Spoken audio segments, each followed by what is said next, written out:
Assalamualaikum dan salam sejahtera. Seperti yang semua sedia maklum, kita masih lagi berada dalam pemerintahan kawalan pergerakan PKP. Saya tahu pelaksanaan PKP ini telah memberi perubahan gaya hidup harian berbanding sebelumnya. Walau bagaimanapun, kita terpaksa akur dengan inisiatif kerajaan demi memutuskan rantaian COVID-19 ini. Saudara-saudari sekalian, walaupun hanya duduk di rumah, ini bukanlah satu halangan ataupun alasan untuk kita terus kekal sihat dan bertenaga sepanjang PKP. Hal ini kerana tubuh badan dan minda yang sihat amatlah penting untuk melindungi diri daripada dijangkiti berbagai jenis penyakit termasuklah COVID-19 ini. Jadi, pada hari ini, saya dan rakan-rakan daripada kumpulan 4 ingin berkongsi tentang cara untuk kekal sihat sepanjang PKP. Saya akan membentangkan tentang cara mengamalkan gaya pemakanan yang sihat lah.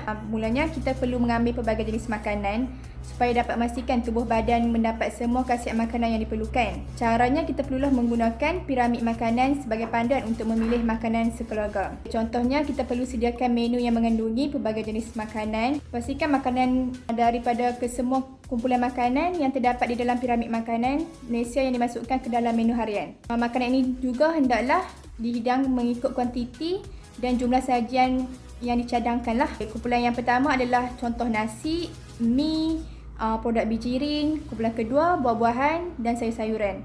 Kumpulan ketiga ikan, ayam, daging atau telur. Kumpulan keempat susu dan produk tenusu.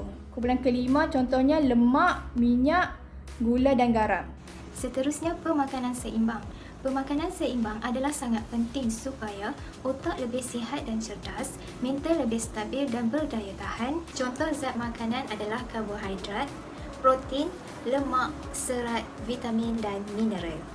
Karbohidrat merupakan sumber tenaga yang utama. Ia juga membekalkan vitamin dan mineral, serat dan protein. Karbohidrat boleh didapati di dalam roti, nasi, mi, bijirin dan ubi-ubian.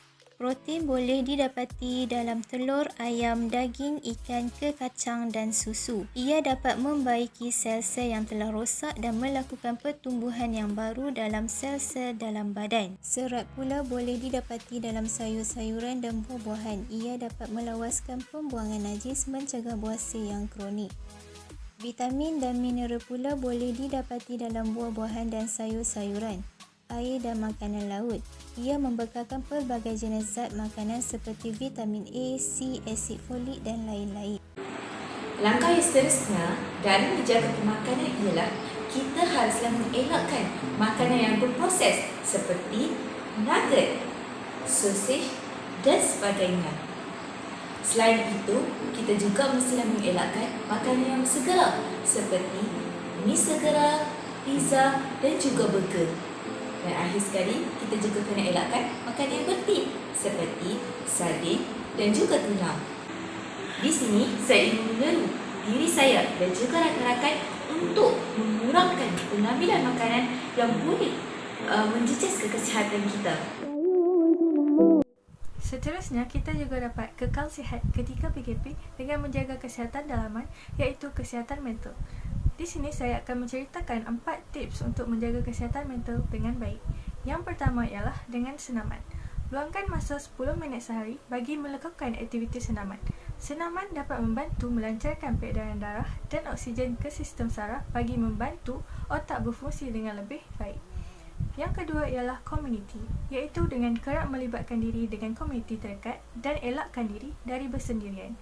Yang ketiga ialah makanan. Pemakanan seimbang membantu kepada fizikal dan mental yang baik. Dan yang terakhir ialah bantuan.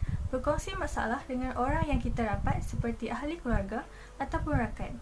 Hal ini sedikit sebanyak dapat membantu mengurangkan beban yang kita alami secara bersendirian. Saya ingin berkongsi kepada anda semua tentang langkah-langkah untuk meningkatkan kesihatan rohani yang baik. Yang pertama, tingkatkan hubungan dengan Allah Subhanahu wa taala. Contohnya, membaca Al-Quran dan berzikir. Yang kedua, memahami kehidupan sebagai perjalanan rohani. Contohnya, sentiasa berfikiran positif, menunjukkan perasaan kasih sayang dan sentiasa bersyukur. Yang ketiga, Orang yang bijak sentiasa ingat kematian. Contohnya, membuat persiadaan untuk menghadapi kematian yang sudah pasti. Firman Allah Subhanahu Wa Taala di dalam surah Al-Anbiya ayat 35. Mafhumnya, setiap yang bernyawa pasti merasai mati. Saya ingin mengongsi penjagaan kesihatan dalaman dari segi sosial ketika PKP. Penjagaan kesihatan dalaman dari segi sosial juga penting untuk kestabilan mental, harga diri dan juga masalah kesihatan.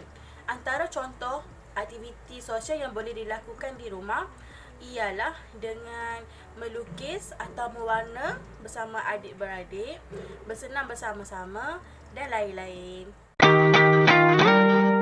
Pentingnya penjagaan kesihatan fizikal iaitu meningkatkan kesihatan mental dan mood. Untuk pengetahuan anda, badan memerlukan minda yang cergas, maka dengan melakukan aktiviti fizikal ia dapat membantu kecerdasan tubuh badan dan membantu minda dan mood anda yang lebih baik supaya bersedia pada hari berikutnya.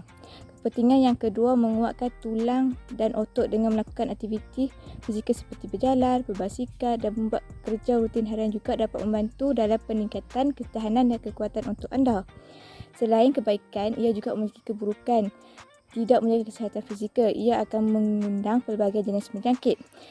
Yang pertama seperti darah tinggi, sakit jantung dan sebagainya.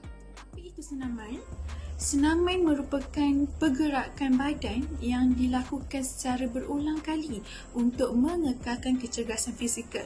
Seperti yang kita tahu, kita tengah dalam fasa PKP, jadi kita perlu untuk menjaga kecergasan fizikal kita.